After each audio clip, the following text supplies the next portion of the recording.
Educational research की जो book है आरबर्ग जॉनसन एंड लैरी क्रिस्टेंसन की, इसका चैप्टर नंबर 4 आज डिस्कस करने लगे हैं। इंग्लिश वर्जन लेक्चर का पहले अपलोड कर दिया गया था, but India, Pakistan and Bangladesh के स्टूडेंट्स के लिए, Urdu and Hindi speaking students के लिए अब ये उर्दू और हिंदी लैंग्वेज में ये चैप्टर नंबर 4 जो है ये अपलोड किया जा रहा है। How to review literature and develop research questions. इस चैप्टर से पहले एक कॉन्सेप्ट पिक करें। देखें, आपके माइंड में कोई भी आइडिया हो सकता है, उस आइडिया को एक रिसर्चेबल क्वेश्चन, सवाल की शक्ल देनी है कि आपने किस चीज़ पे रिसर्च करनी है। उन्हें जाके ये नहीं बताना कि मैं लोगों के साइकोलॉजिकल प्रॉब्लम्स पे रिसर्च करना चाहता हूँ, बल्कि कोई रिसर्चेबल क्वेश्चन टेक्निकल फॉर्म में होना चाहिए जो आपने आगे प्रेजेंट करना है अपने प्रपोजल वगैरह में। तो माइंड में आने वाले एक आइडिया से लेकर रिसर्च क्वेश्चन तक की जो डेवलपमेंट है, जो सफ़र है, वो हम इस चैप्टर में डिस्कस करेंगे। और ये सारा स्टार्ट होता है लिटरेचर रिव्यू से, लेकिन हम लिटरेचर रिव्यू को सबसे आखिर में पढ़ेंगे। और कुछ छोटे छोटे topic like research question, research purpose इस चैप्टर में बड़े अच्छे दिए गए हैं विद एग्जांपल्स। तो पहले हम उनको देखते हैं। सबसे पहले रिसर्च क्या होता है? रियल लाइफ की situation, real life research. Research के टॉपिक किसी ने नहीं बताने होते। स्टूडेंट्स बहुत परेशान होते हैं कि हमारे पास रिसर्च का कोई टॉपिक नहीं है। आपके बेटा इर्द गिर्द बहुत से टॉपिक आपकी सोसाइटी में मौजूद हैं जिन्हें आप उठा सकते हैं अपनी रिसर्च के लिए, because research is actually a real life situation, real life research. जिस तरह के एक मिथ है कि पुअर एरियाज से आने, स्कूल से आने वाले स्टूडेंट्स को जितनी मेहनत कर लो वो अच्छे स्टूडेंट नहीं बन सकते, लेकिन यूरोप के ही एक स्कूल ने इस प्रॉब्लम को सॉल्व किया और उनके पुअर एरियाज से आने वाले स्टूडेंट्स ने बहुत अच्छा परफॉर्म किया। अब एक रिसर्चर ने सोचा कि इस प्रॉब्लम को, इस फिनोमिनन को हल किया जाए, जो ये कॉन्सेप्ट पाया जाता है। तो देखें कि उस स्कूल कॉलेज ने क्या स्ट्रेटजी अपनाई, क्या फैक्टर्स थे, वहाँ पे कैसे सक्सेस हुई। तो ये एक रियल लाइफ प्रॉब्लम था। And when you have a problem in need of a solution, it means this is the first step towards going on your research. आपके पास कोई भी इशू है, प्रॉब्लम है और आप उसे सॉल्व करना चाहते हैं, इट मीन कि आपकी रिसर्च का जो सफ़र है वो शुरू हो जाता है यहीं से।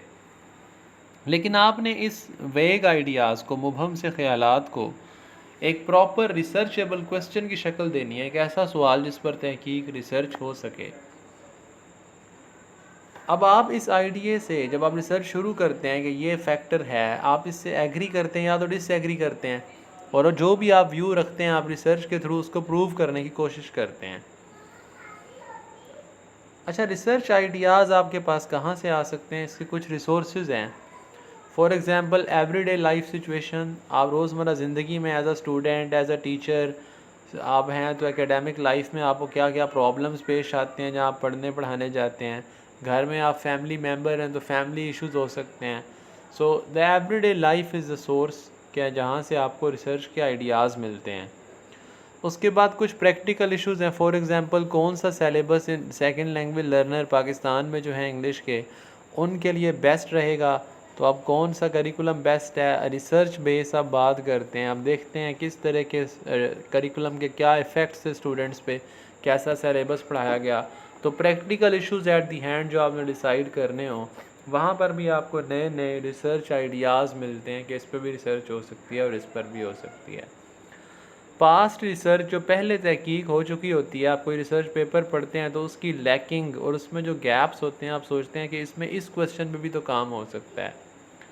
और सम टाइम एक रिसर्च पेपर या आर्टिकल के अंदर ये मेंशन होता है कि फ्यूचर रिसर्च एरियाज़ ये हैं, सजेशन दी होती है एट दी एंड। तो उसको भी आप as a source of research ideas use कर सकते हैं। जो पास्ट रिसर्च है उसको पढ़ने से भी नए रिसर्च आइडियाज़ आपके माइंड में आ सकते हैं। थ्योरीज़ जो दी गई हैं वहाँ से भी आपको रिसर्च के नए पैरामीटर्स और पहलू मिलते हैं। जब आप कोई थ्योरी पढ़ते हैं और आप सोचते हैं कि इस थ्योरी को तो इस तरह से इस फ़लाँ लिटरेरी पीस ऑफ टेक्स्ट या फ़लाँ इश्यूज़ के ऊपर ये थ्योरी भी अप्लाई हो सकती है। So that is also helpful in many ways.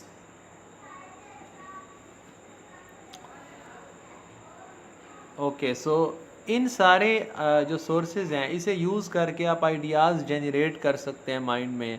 Everyday life situation से, प्रैक्टिकल इश्यूज से, पास्ट रिसर्च से या थ्योरीज से। उसके बाद ये फ़्लो चार्ट है जो आपने फॉलो करना है। सबसे पहले आपके माइंड में आइडिया आ रहा है, आपने उसका कोई कंक्रीट रिसर्च टॉपिक बनाना है। इसका सब्जेक्ट मैटर क्या होगा, इसका मौजू क्या होगा। अच्छा, ये वो कंप्लीट टाइटल नहीं है जो रिसर्च पेपर के ऊपर लिखा होता है, क्योंकि उसमें तो बाज़ औक़ात ये भी होता है यूजिंग द फ्ला मेथड। तो सब्जेक्ट मैटर आपका मेन एरिया है जिसमें आपने इन्वेस्टिगेट करना है, आपने क्रिटिकल डिस्कोर्स करना है, पॉलिटिकल किसी स्पीच का या क्या करना है, ये आपका मेन टॉपिक है। इसके बाद आपने हाईलाइट करना है कि आपका इसमें रिसर्च प्रॉब्लम क्या है जिसको सॉल्व करना है, इसमें इशू क्या है। देन आपने रिसर्च पर्पस बताना है, अपना ऑब्जेक्टिव या इंटेंशन ऑफ स्टडी बताना है। For example, I want to identify, I want to explore, the aim of this research is this और दैट, और ये मैंने इन लोगों पे की है और इस जगह पे ये रिसर्च की गई है। अपनी रिसर्च साइट, अपना रिसर्च मेथड, ये भी आप पर्पस में ऐड कर सकते हैं। इसका फॉर्मेट मैं आपको भी दिखाऊंगा पैटर्न की किस तरह लिखना है। उसके बाद आपके पास रिसर्च क्वेश्चन आप एक बनाते हैं, what are the important factors. अगर आप एक्सप्लोर करना चाहते हैं तो इस तरह क्वेश्चन बनेगा। अगर आप काज इफ़ेक्ट का रिलेशनशिप है या कोई दो वेरिएबल्स का रिलेशनशिप है, जैसे क्वांटिटेटिव रिसर्च में होता है, तो उसमें कोई ऐसा क्वेश्चन होता है कि इस वेरिएबल का इस वेरिएबल पे क्या इफ़ेक्ट है। क्वालिटेटिव रिसर्च में जो कि एक्सप्लोरेशन होती है, किसी फिनोमिना को, किसी प्रोसेस को समझना होता है। So what are the factors, क्या हैं फैक्टर, वहाँ खुद आपने फाइंड आउट करने हैं। तो इस किस्म का क्वेश्चन बन सकता है जिस पर आपने रिसर्च करनी है। अच्छा, इस क्वेश्चन के नतीजे में आप एक प्रिडिक्शन बनाते हैं कि मेरे ख्याल में ये चीज़ जो फैक्टर है, स्टूडेंट्स का स्पोर्ट्स एंड गेम्स में इन्वॉल्व होना उनके एकेडमिक रिकॉर्ड को ख़राब करता है। ये एक व्यू है, आपने हाइपोथेसिस बना लिया। अब ये वो स्टेटमेंट है जो या तो ट्रू होगी या फॉल्स होगी, इसको आपने इन्वेस्टिगेट करेंगे और ये आपकी प्रिडिक्शन है या बेस्ट गेस है कि यूँ हो सकता है, आपके माइंड में होता है सम टाइम कि ये है, और आप वो साबित करने की कोशिश करते हैं थ्रू द रिसर्च। तो जो मफरूज़ा आप बनाते हैं, हाइपोथेसिस जो आप फ़र्ज़ करते हैं कि ऐसे ऐसे होगा, ये वो है। अब ये फ़्लो चार्ट है, ये 5 चीज़ें हैं, research topic, research problem, research purpose, research question and then hypothesis. इनको हम एक एक करके अभी डिस्कस करेंगे।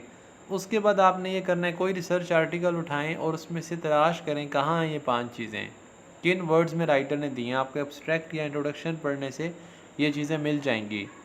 दूसरा काम आप ये कर सकते हैं, कोई आइडिया सोचें रिसर्च का, तो और फिर उसकी ये 5 चीज़ें बनाएं। What is your research topic, what is the research problem, जो भी आपके माइंड में टॉपिक आ रहा है रिसर्च के लिए, उसमें से पहली चीज़ है रिसर्च टॉपिक। ये मेन सब्जेक्ट मैटर एरिया होता है। मिसाल के तौर पे class size effect on effective learning.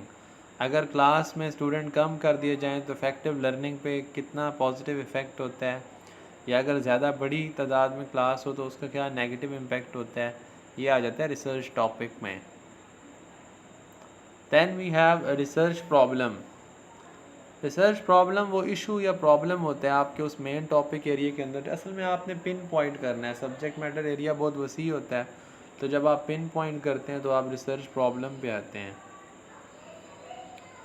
Quantitative research में जब आप रिसर्च प्रॉब्लम मेंशन करते हैं तो आपको ज़रूरत होती है एक्सप्लेन करने की या स्टैटिस्टिकली डिस्क्राइब करने की प्रॉब्लम को दादो शुमार के साथ। क्वालिटेटिव स्टडी जो है इसमें फ़ोकस होता है inner world of a particular group, किसी ख़ास ग्रुप के अंदर की दुनिया को समझना, स्टडी करना, या आपका प्रॉब्लम हो सकता है कि आप करना चाहते हैं, किसी प्रोसेस को एक्सप्लोर करना चाहते हैं, किसी इवेंट या फिनोमिना को एक्सप्लोर करना चाहते हैं। जैसे एक रिसर्चर ने रिसर्च की कि अफ्रीकन वुमेन, उनकी स्टडी एक्सपीरियंसेस एजुकेशनल, जब उन्होंने स्टडी की तो उनके क्या क्या एक्सपीरियंसेस थे, इस पर रिसर्च की। ज़ाहिर है उसने 7 अफ्रीकन वुमेन का सैम्पल लिया जिस पर उसने रिसर्च करनी थी। So that is your research problem. Then you have purpose of a research study, क्या आप ये रिसर्च क्यों करने जा रहे हैं। ऑब्जेक्टिव्स ऑफ स्टडी भी इसी से मिलती जुलती यही चीज़ है ऑलमोस्ट। ये रिसर्चर की इंटेंट है या उसका ऑब्जेक्टिव है, स्टडी का मकसद है। ये एक डिक्लेरेटिव स्टेटमेंट होती है जिसमें आप डिक्लेयर करते हैं, ऐलान करते हैं कि ये जो सारा काम है, I want to do, I want to identify, I am, the aim of this study is to explore. इस किस्म के वर्ड्स आप यूज़ करके ये काम करते हैं। और इसकी ख़ास स्पेसिफिक वर्डिंग है। अब ये दो तरह से हो सकती है, कैजुअल भी हो सकता है पर डिस्क्रिप्टिव। कैजुअल देखें, सॉरी पहले डिस्क्रिप्टिव है। The purpose of this study is to describe the degree of relationship that exists between spelling proficiency and the extent of a person's learning disability। किस हद तक है यह आपने डिस्क्राइब करना है। स्पेलिंग प्रोफिशेंसी का ताल्लुक किसी बंदे की लर्निंग डिसेबिलिटी के साथ, कि जब वो लर्निंग की डिसेबिलिटी उसमें होगी या स्लो लर्नर होगा या लर्न कर ही नहीं सकता तो वो स्पेलिंग मिस्टेक्स करता है, वो स्पेलिंग नहीं अच्छे लर्न कर पाता। तो किस हद तक इसका रिलेशनशिप है आप इसमें एक्सप्लोर करते हैं। Then you have descriptive. Descriptive में क्या होता है, सॉरी डिस्क्रिप्टिव था, now you have causal. Causal में इस तरह जैसे कि the purpose of this study is to investigate the effect. इसमें आप काज एंड इफ़ेक्ट रिलेशनशिप को इन्वेस्टिगेट करते हैं, इस तरह का आपका पर्पज़ होता है। The effect that treatment for a learning disability has on the spelling proficiency of children with a learning disability। इलाज के क्या असरात होते हैं अगर लर्निंग डिसेबिलिटी वाले बच्चों की जो स्पेलिंग प्रोफिशेंसी उसमें कमी हो, तो इलाज करने से इफ़ेक्ट क्या आता है। तो काज एंड इफ़ेक्ट बेस्ड भी पर्पज़ ऑफ स्टडी हो सकता है। अच्छा, कुछ फीचर हैं जब आप ये, इससे पहले जो थे ये क्वांटिटेटिव स्टडी के थे सारे जो भी डिस्कस किए कैजुअल और डिस्क्रिप्टिव के। जब आप क्वालिटेटिव स्टडी करते हैं तो तब क्या होता है, इसमें जो आपका पर्पज़ है, it should indicate that the intent of the study. से ये पता चलना चाहिए कि आप एक्सप्लोर करने लगे हैं या कुछ समझने लगे हैं किसी फिनोमिनन को जो कि किसी ख़ास बंदे के साथ बीता है और उस पर हुआ है किसी ख़ास रिसर्च साइट पे। रिसर्च साइट वो जगह है जहाँ हमने तहकीक करनी है। फॉर एग्जांपल यूनिवर्सिटी स्टूडेंट्स पे करनी है, उनका क्लासरूम वो यूनिवर्सिटी रिसर्च साइट होगी। अगर पेशेंट्स पे करनी है तो वो हॉस्पिटल का वो वार्ड, वो सर्जिकल यूनिट या हॉस्पिटल, वो आपके रिसर्च साइट होगी। अच्छा, आपका जो पर्पज़ है, it should convey a sense of emerging design. It should state and define the central idea. इसमें सेंट्रल आइडिया भी मेंशन होना चाहिए। इसमें आप मेथड भी मेंशन कर सकते हैं, बाय यूजिंग दिस और by doing survey. Unit of analysis और रिसर्च साइट। आपका यूनिट क्या है एनालिसिस करने का, आपकी रिसर्च साइट कहाँ है जहाँ आपने रिसर्च की है, वो जगह कौन सी है। ये इसकी एक सैम्पल है आपके पास रिसर्च पर्पस लिखने का। The focus of the present study was to explore. अब क्या था फोकस, कौन सी स्टडी, इस present study. To explore, explore करना है। Distressing and nurturing encounters of patients with care givers. इन पेशेंट्स की को एक्सप्लोर करना है, इनके डिस्ट्रेसिंग और नर्चरिंग इश्यूज़ को। एंड टू असर्टेन, और ये असर्टेन भी करना है क्या, the meanings that are engendered by such encounter. अच्छा, दूसरी चीज़ क्या है कि आपने आगे मेथड और रिसर्च साइट दे दी। The study was conducted on one of the surgical units and obstetrical और gynecological unit of a 374 bed community hospital.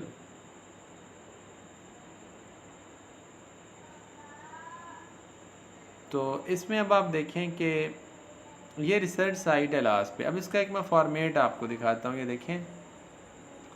The purpose of this, यहाँ पे लिखना है स्टडी और दिस रिसर्च या दिस डिस्क्रिप्टिव स्टडी व्हाटसोएवर जो आप वर्ड यहाँ पे यूज़ करना चाहें। उसके बाद आपने लिखना है टू के साथ आगे पर्पज़ आएगा, टू एक्सप्लोर, टू आइडेंटिफाई, क्या करना चाहते हैं। अच्छा, किस चीज़ को एक्सप्लोर या आइडेंटिफाई करना चाहते हैं, द, उसके बाद आगे वो चीज़ आ जाएगी कि एक्सप्लोर द वैल्यूज़ या व्हाटसोएवर। फॉर आगे लोग या एट और इन कि किस जगह पे करनी है, at university, at hospital, research site आ जाएगी यहाँ पे। Then we have research question. Research question statement होती है किसी ख़ास क्वेश्चन की जिसको रिसर्चर ने एम्पिरिकल रिसर्च यानी कि एक्सपेरिमेंट बेस्ड रिसर्च के साथ प्रूव करना होता है, आंसर देना होता है। ये क्वेश्चन दो वेरिएबल्स के दरमियान क्या रिलेशनशिप है इस पे भी हो सकता है, जैसा कि नींद ना आने के फैक्टर्स, दो इश्यूज़ हैं। A question about some process issue और phenomena to be explored. Qualitative study में ये होता है कि कोई प्रोसेस के बारे में क्वेश्चन है, फिनोमिना जिसको एक्सप्लोर करना है। Tends to restate the purpose of research in question form. अच्छा, इसमें क्या होता है कि जो पर्पस ऑफ रिसर्च था ना, आइडेंटिफाई करना, ये जानना चाहते हैं, उसको दोबारा आपने रीस्टेट करना होता है क्वेश्चन की फॉर्म में, उसी चीज़ को आगे बढ़ाना है। तो हम आइडिया से कहाँ गए थे, अपने आइडिया के बाद हम रिसर्च टॉपिक पे गए थे, रिसर्च टॉपिक के बाद हम रिसर्च प्रॉब्लम पे गए थे, फिर हम रिसर्च पर्पस पे गए थे, और पर्पस फाइंड आउट करने के बाद आपने रिसर्च क्वेश्चन बनाना है। What is the relationship between amount of time studied and grades for high school students? क्या रिलेशनशिप है जो टाइम स्टूडेंट स्टडी में सेट करते हैं, स्पेंड करते हैं, और जो ग्रेड्स वो हासिल करते हैं, इसके दरमियान। इस क्वेश्चन बनाने के बाद आते हैं हाइपोथेसिस। हाइपोथेसिस में आप कुछ सपोज कर लेते हैं, एक फॉर्मल स्टेटमेंट जो रिसर्चर प्रेडिक्ट करता है, पेश गोई करता है कि ऐसे होगा, वो एक मफरूज़ा कायम करता है। एक हाइपोथेसिस ऐसा होना चाहिए जिसे साबित, गलत या सही साबित किया जा सके, कंफर्म या नॉट कंफर्म किया जा सके। क्वांटिटेटिव स्टडी में ज़्यादा इम्पोर्टेंट होता है, जैसा कि ये इसने हाइपोथेसिस दिया रिसर्चर ने स्टार्ट में एक रिसर्च के, कि children with learning disabilities who receive individualized instruction will show greater gains in academic achievement than children with learning disabilities. Learning disability में वो बच्चे जिनको इनफरादी इंस्ट्रक्शन मिलती है, एक एक करके इंडिविजुअली पढ़ाया जाता है, वो ज़्यादा अच्छा गेन करते हैं दूसरों की निस्बत। अब ये इसने पहले से एक्सपोज कर लिया कि हाँ ऐसा होता है, ये नहीं कह रहा कि देखना है कि होता है या नहीं, होता है कि जिनको इंडिविजुअलाइज इंस्ट्रक्शन मिलती हैं वो ज़्यादा अच्छा परफॉर्म कर जाते हैं। ये हाइपोथेसिस है, अब इसको स्टडी करना है और प्रूव या डिसअप्रूव करना है through the research that is going to be carried out. Common observation से आप ये हाइपोथेसिस डेवलप कर सकते हैं। लिटरेचर रिव्यू क्या होता है? आपने ये सारे 5 स्टेप्स जो भी हमने पढ़े, research topic, research problem, research topic, problem, purpose, then you have research question and then research hypothesis, इसकी तरफ आपने जाना तो आपको हेल्प मिलेगी। पहले लिटरेचर रिव्यू कर लें। लिटरेचर रिव्यू का असल मतलब ये होता है आपके टॉपिक पे पहले जितनी रिसर्च हो चुकी है वो सारी पढ़ लें, आपके माइंड में आइडियाज़ बन जाएंगे, आपको टूल्स पता चल जाएंगे कैसे इंस्ट्रूमेंट्स यूज़ हुए थे इसमें, और ये नए क्वेश्चन स्टिमुलेट करता है आपके माइंड में। एक रिसर्च पढ़ने के बाद कई नए उससे मिलते टॉपिक आपके। मिसाल के तौर पे अगर आप ये पढ़ते हैं कि rhetorical devices analysis on Imran Khan speech, अब यही एनालिसिस आप सोचते हैं कि मैं किसी और स्पीकर के स्पीच पर या पॉलिटिकल किसी डिस्कोर्स में भी अप्लाई कर सकता हूँ, तो आप जो प्रीवियस रिसर्च पढ़ते हैं इससे नए क्वेश्चन माइंड में आते हैं, आपको इन्फॉर्मेशन मिलती है किस किस्म की सिचुएशन और पॉपुलेशन में ये रिसर्च की जा सकती है। और रिसर्च लिटरेचर रिव्यू करने से आपको अपने रिसर्च टॉपिक पे इस वक्त मौजूदा करंट स्टेट ऑफ नॉलेज क्या है, कितना काम हो चुका है, ये भी पता चलता है, और ये कि पहले इस पर रिसर्च हो चुकी है या नहीं। ये कई मैथडोलॉजिकल प्रॉब्लम्स भी पॉइंट आउट कर सकता है। फॉर एग्जांपल, इस पे फ़लाँ चीज़ सर्वे या डायरेक्ट क्वेश्चन करना मुनासिब नहीं है, या कौन सा डाटा कलेक्शन इंस्ट्रूमेंट्स ज़्यादा अप्रोप्रिएट है, तो ये मैथडोलॉजिकल प्रॉब्लम्स भी कहीं आपके सॉल्व करवाता है लिटरेचर रिव्यू। इसमें आपके पास सोर्सेज ऑफ इंफॉर्मेशन कौन से होते हैं लिटरेचर रिव्यू के लिए? पहली चीज़ है किताबें। अगरचे ये अपडेटेड मटेरियल नहीं होता, बाद वक्त पुरानी बुक होती है, लेकिन किताब की बिब्लियोग्राफी, उसमें बुक्स के रेफरेंसेस, उसमें सब्जेक्ट की इन डेप्थ स्टडी या अंडरस्टैंडिंग आपको मिल जाती है। Then you have journals. अब जर्नल्स क्या होते हैं? इनमें आर्टिकल पब्लिश होते हैं, इनमें आर्टिकल ऐड हुए होते हैं। तो जर्नल्स का पढ़ने का फ़ायदा ये होता है कि उसमें आपको कई आर्टिकल मिल जाते हैं। अब जर्नल आप किसी भी यूनिवर्सिटी में पढ़ते हैं, दुनिया भर की जिस भी मुल्क में आप हैं, उसकी यूनिवर्सिटी में जाएं, वहाँ पे एक पूरा बुक रैक बना होता है जिस पे सिर्फ जर्नल्स होते हैं स्पेसिफ़िकली। अच्छा, फिर वहाँ पे लाइब्रेरी की जब बात आती है तो बुक्स में सिर्फ नॉर्मल बुक्स नहीं है, इसमें इंसाइक्लोपीडिया बुक्स आ जाती हैं, इसमें मैसिव डिक्शनरीज़ आ जाती हैं, और कई ऐसी बुक्स जो आप एज आ स्टैंडर्ड वर्क ले सकते हैं। तीसरी चीज़ जो सबसे ज़्यादा पॉपुलर है, क्योंकि जर्नल्स भी अब बहुत कम इस तरह जाके बुक फॉर्म में पढ़े जाते हैं कि उनमें आए हुए छपे हुए आर्टिकल देखे जाएं, अब नेट से सारा शॉर्टकट काम होता है, कई ऐसे डेटाबेस हैं जहाँ पे आपको हर टॉपिक का आर्टिकल जो है वो मिल जाता है, तो आप वहाँ से अपने टॉपिक लिखें, जितने आर्टिकल होंगे वो आपको सर्च करके ला के दे देगा। इसके लिए एरे क्या है, इसके अलावा आपकी यूनिवर्सिटी ने सब्सक्राइब किया होता है, सब्सक्रिप्शंस होती हैं यूनिवर्सिटीज़ के पास, तो आपकी यूनिवर्सिटी की जो लाइब्रेरी है उसमें लाइब्रेरियन के पास जाएँ, वो आपको बता देगा कि हमें किस किस डेटाबेस की एक्सेस है यहाँ पे, और आप उसके थ्रू इजीली अपने टॉपिक जिस पे आप रिसर्च करना चाहते हैं उस पर जितना वर्क हो चुका है वो मटेरियल आपके पास आ जाएगा। ये इस वक्त जो आपके सामने है ये है ERIC, PsycINFO, SocINDEX, business source, ये कुछ डेटाबेसेस हैं जिनके थ्रू आप अपना रिसर्च पर जो लिटरेचर रिव्यू तैयार करना चाहते हैं वो फाइंड आउट कर सकते हैं। ये आखिर में एक ही एक्सरसाइज है और एक मैं आपको और एक्सरसाइज दूंगा, आप अपने आंसर या अगर सॉल्व करें तो कमेंट सेक्शन के अंदर आप अपने आंसर पुट कर सकते हैं, वहाँ से मैं चेक कर लूँगा। अब ये देखें, पहला क्वेश्चन है कि develop a quantitative research question by answering the following. आपके माइंड में कोई आइडिया आ रहा है, मैंने इस पर रिसर्च करनी है, उसका क्वेश्चन बनाएं और ये फॉलोइंग स्टेप जो है इनके मुताबिक चलें। सबसे पहले माय टॉपिक एरिया क्या है, यहाँ लिखें अपना टॉपिक एरिया, 1 से 2 या 3 मैक्सिमम लाइंस में आपने लिखना है, इससे ज़्यादा नहीं लिखना, शॉर्ट लिखना है। The research problems within this topic area are, आपका जो टॉपिक एरिया आपने चूज़ किया है इसमें क्या क्या रिसर्च प्रॉब्लम्स हैं जो आप सॉल्व करना चाहते हैं या जिनको एक्सप्लोर करना चाहते हैं। फिर पर्पज़ ऑफ स्टडी क्या है वो बनाएं, 1-2-3 लाइनों का। रिसर्च क्वेश्चन अपने 2-3 एक जो आप बनाना चाहें। हाइपोथेसिस क्या आप सपोज करते हैं और फिर उसकी बेस पे रिसर्च आगे लेके चलेंगे। एक ये एक्सरसाइज सॉल्व करें आप में से हर स्टूडेंट। दूसरा ये काम करें कि कोई भी अच्छा रिसर्च आर्टिकल अपनी पसंद के टॉपिक पे पकड़ें और इसी तरह 5 स्केच बनाएं। टॉपिक एरिया, रिसर्च प्रॉब्लम, नीचे 2-2 लाइनें 3-3 छोड़ दें और आर्टिकल में से जो आपको लगता है कि इस लाइन में टॉपिक एरिया आ रहा है वो उठा के अंदर पुट कर दें अपने कागज़ पे, रजिस्टर पे। इस तरह किसी रिसर्च आर्टिकल में से ये 5 चीज़ें निकालें। ये 2 एक्सरसाइजेज अगर आपने कर ली, एक अपने टॉपिक पे ये सारा बनाएं और एक किसी आर्टिकल में से ये एलिमेंट्स निकाल के दिखाएं, तो आपको बहुत अच्छी सी प्रैक्टिस हो जाएगी इन स्टेप्स के करने की। तो हमने कुछ बेसिक इसमें जो चीज़ें सीखी, research topic, research question, research objectives या purpose, research problem, research question, research उसके बाद हाइपोथेसिस, और इसके अलावा हमने कुछ लिटरेचर रिव्यू के बारे में पढ़ा। अच्छा, लिटरेचर रिव्यू में आपने सिर्फ ये नहीं करना कि लिख दें कि ये आर्टिकल है, बल्कि आपने ये करना है कि फ़लाँ जो आर्टिकल का राइटर है उसने ये टॉपिक इस पॉपुलेशन पे एक्सप्लोर किया था। फिर अगले आर्टिकल का राइटर और उसका ईयर ऑफ पब्लिकेशन लिखने के बाद, for example John Eastwood studied English grammar issues in African American students.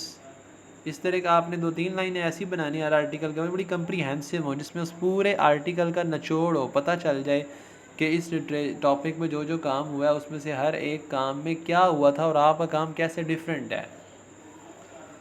ये जब आप लिटरेचर रिव्यू लिख के लाएंगे, चेक करवाएंगे, तो उसके दौरान काफ़ी चीज़ें मैं मज़ीद आपको हाईलाइट कर दूँगा।